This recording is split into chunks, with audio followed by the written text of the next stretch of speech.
Study Section 8. Learning and Behavioral Psychology. Introduction. Learning has been defined as a change in behavior, overt and covert, as a result of experience and practice. Through learning, we are able to change our behavior. Objectives. At the end of this lecture, you should be able to 1. Explain classical conditioning and operant conditioning. 2. Explain the terms conditioned stimulus and unconditioned stimulus, conditioned response, and 3. Describe different reinforcement schedules. Content. Learning can be defined as the process leading to relatively permanent behavioral change or potential behavioral change. In other words, as we learn, we alter the way we perceive our environment, the way we interpret the incoming stimuli, and therefore the way we interact or behave. John B. Watson, 1878 to 1958, was the first to study how the process of learning affects our behavior, and he formed the school of thought known as behaviorism. The central idea behind behaviorism is that only observable behaviors are worthy of research, since other abstractions such as a person's mood or thought are too subjective. This belief was dominant in psychological research in the United States for a good 50 years. Perhaps the most well-known behaviorist is B.F. Skinner, 1904 to 1990. Skinner followed much of Watson's research and findings, but believed that internal states could influence behaviors such as external stimuli. He is considered to be a radical behaviorist because of this belief, although nowadays it is believed that most internal and external stimuli influence our behavior. Behavioral psychology is basically interested in how our behavior results from the stimuli, both in the environment and within ourselves. They study, often in minute detail, the behaviors we exhibit while controlling for as many other variables as possible.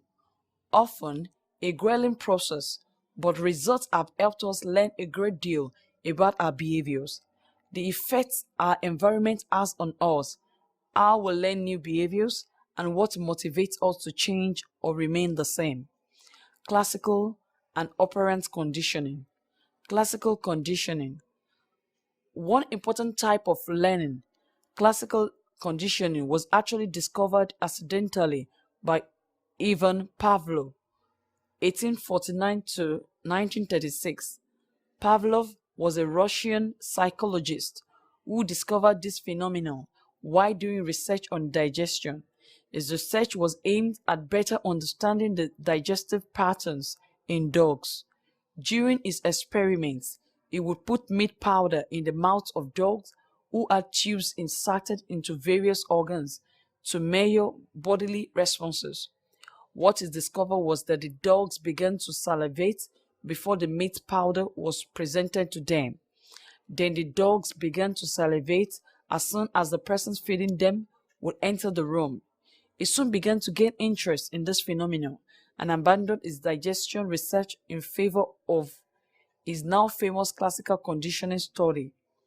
Basically, the findings support the idea that we develop responses to certain stimuli that are not naturally occurring. When we touch a hot stove, our reflex pull our hand back.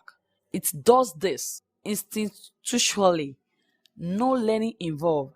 It is merely a survival instinct. But why now do some people, after getting burned, pull their hands back even when the stove is not turned on? Pavlov discovered that we make associations which cause us to generalize our response to one stimuli onto a neutral stimulus. It is paired with, in other words, hot burner, och, stove burner, therefore stove, och. Pavlov began pairing a bell sound with the meat powder and found that even when the meat powder was not presented, the dog would eventually begin to salivate after hearing the bell. Since the meat powder naturally results in salivation, These two variables are called the unconditioned stimulus, UCS, and the unconditioned response, UCR, respectively. The bell and salivation are not naturally occurring. The dog was conditioned to respond to the bell. Therefore, the bell is considered the conditioned stimulus, CS, and the salivation to the bell, the conditioned response, CR. Many of our behaviors today are shaped by the pairing of stimuli.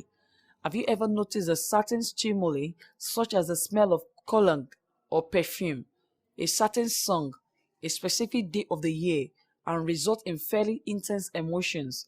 It is not that the smell or the song are the cause of the emotions, but rather what the smell or song has been paired with.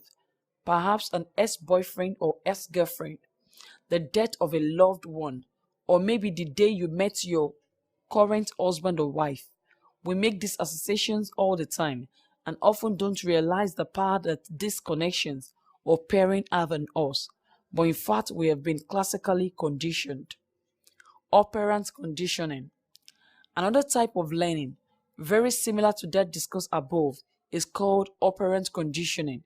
The term operant refers to how an organism operates on the environment, and hence, operant conditioning comes from how we respond to what is presented to us in an environment. It can be thought of as learning due to the natural consequences of our actions. Let's explain that a little further. The classic study of operant conditioning involves a cat who was placed in a bus with only one way out. A specific area of the bus has to be pressed in order for the door to open. The cat initially tries to get out of the bus because freedom is reinforcing. In its attempt to escape, the area of the box is triggered and the door opens. The cat is now free. Once placed in the box again, the cat will naturally try to remember what it did to escape the previous time and will once again find the area to press. The more the cat is placed back in the box, the quicker it will press that area for its freedom. It has learned, through natural consequences, how to gain the reinforcing freedom. We learn this way every day in our lives. Imagine the last time you made a mistake.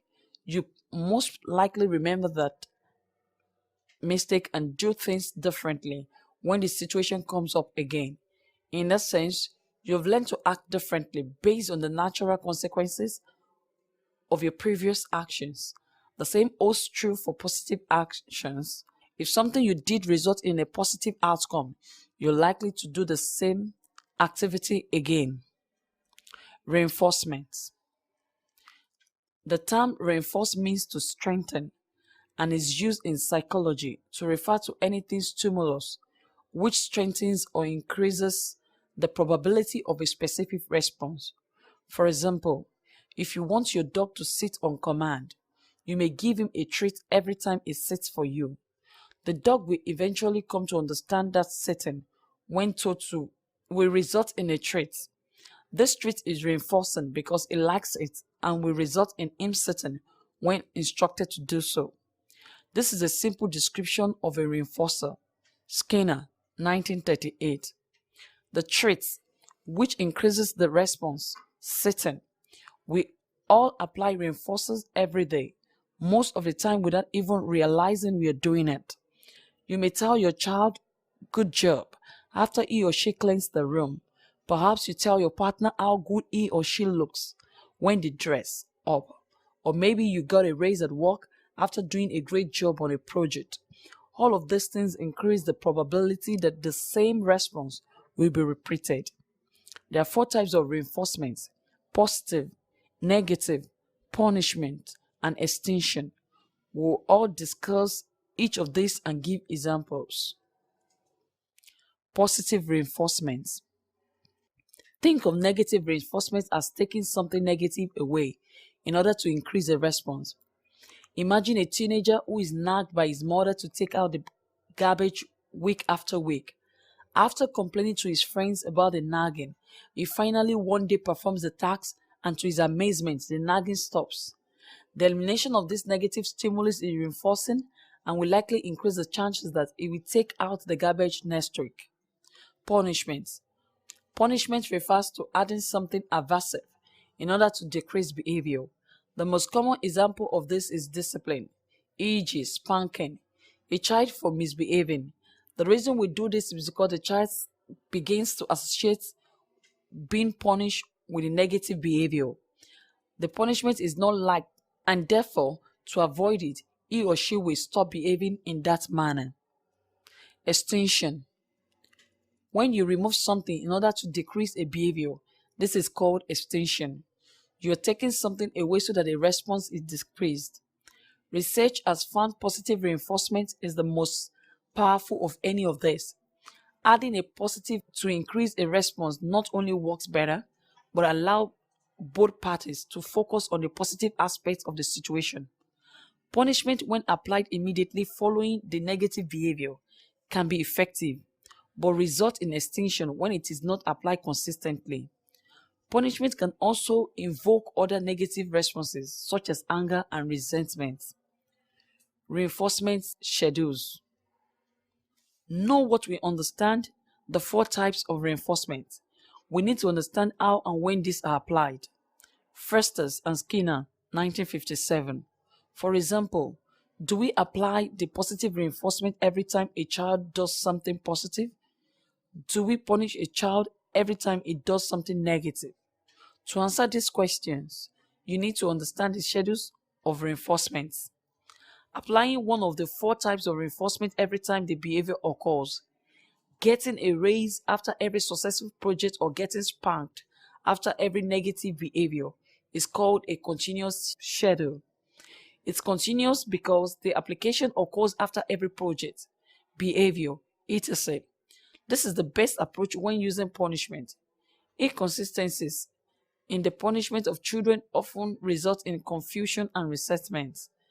A problem with this schedule is that we are not always present when behavior occurs or may not always be able to apply the punishment. There are 2 types of continuous schedules. Fixed ratio.